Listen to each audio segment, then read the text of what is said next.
اعوذ باللہ من الشیطان الرجیم، بسم اللہ الرحمن الرحیم۔ حضرت صلی اللہ علیہ وآلہ وسلم نے فرمایا، جو کوئی ایمان رکھ کر اور ثواب کی نیت سے کسی مسلمان کے جنازے کے ساتھ جائے اور نماز اور دفن سے فارغ ہونے تک اس کے ساتھ رہے تو 2 قرات ثواب لے کر لوٹے گا۔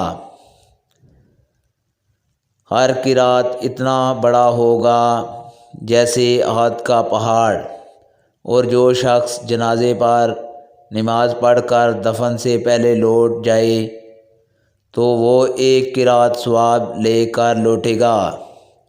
صحیح بخاری حدیث نمبر 47۔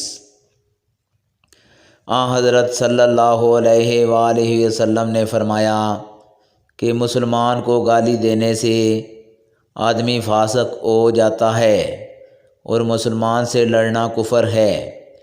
صحیح بخاری حدیث نمبر 48۔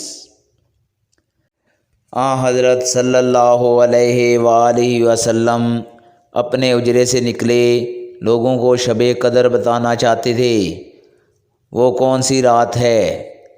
اتنے میں 2 مسلمان آپس میں لڑ پڑے۔ آپ صلی اللہ علیہ وآلہ وسلم نے فرمایا، میں تو اس لیے باہر نکلا تھا کہ تم کو شب قدر بتلاؤں، اور فلاں فلاں آدمی لڑ پڑے تو وہ میرے دل سے اٹھا لی گئی، اور شاید اسی میں کچھ تمہاری بہتری ہو۔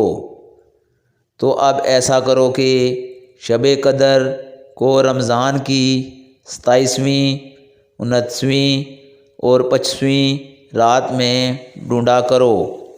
صحیح بخاری حدیث نمبر 49۔ آج کی ویڈیو دوستو اتنی، اگلی ویڈیو میں آپ لوگوں سے ملاقات ہوگی، تب تک کے لیے اجازت دیجیے۔ اللہ حافظ۔